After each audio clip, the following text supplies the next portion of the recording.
পঞ্চগড়ের দেবীগঞ্জে বালুমহালের ইজারা বহির্ভূত অংশ থেকে বালু উত্তোলন ও পরিবহনের দায়ে 8টি বালু বোঝাই ট্রাক্টর জব্দ করা হয়। একই সাথে দেবীগঞ্জ ঘাটের ইজারাদার সরকার ফরিদুল ইসলামের বিরুদ্ধে নিয়মিত মামলা দায়ের প্রক্রিয়াধীন রয়েছে। সোমবার 2 জুন দুপুর 1টায় পৌর শহরের করতোয়া নদীর ময়নামতির চর এলাকা থেকে বালু উত্তোলন ও পরিবহনের সময় 8টি ট্রাক্টর আটক করে যৌথ বাহিনী।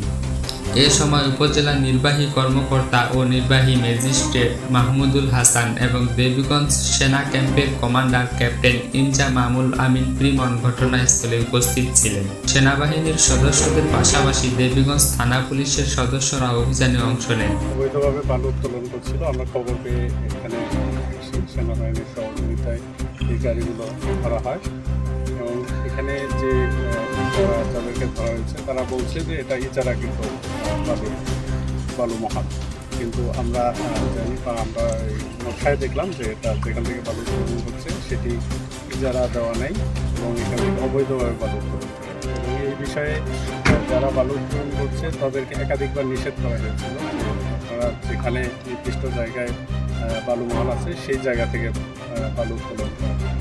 তারপরও শোনেনি। আজকে আমরা এখানে 8টি গাড়ি পেয়েছি, এই 8টি গাড়িকে জব্দ করা হচ্ছে এবং এই যারা বালু উত্তোলন করছে তাদের বিরুদ্ধে নিয়মিত মামলা করা হচ্ছে।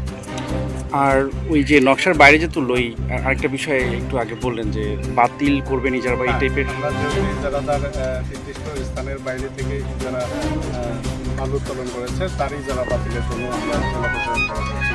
তাহলে তো এই পুরো অংশটাই মনে হয় বাতিল হয়েছে নাকি? পয়েন্টটা এটা 13 বা 14 নম্বর পয়েন্ট, এটা যারা বাতিল করেছে।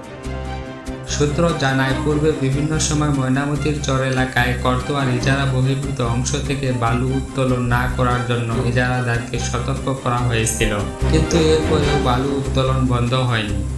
আজ খবর পেয়ে স্থানীয় প্রশাসন যৌথ বাহিনীকে সাথে নিয়ে অভিযান পরিচালনা করে 8টি ট্রাক্টর আটক করে।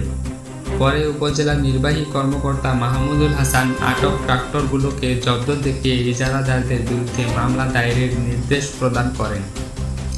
সেই সাথে ইজারাদারদের ইজারা বাতিলের জন্য ইউএনও এর পক্ষ থেকে জেলা প্রশাসক বরাবর সুপারিশ প্রেরণ করা হবে বলে জানা যায়। নিউজ ডেস্ক, আলোকিত পঞ্চগড়।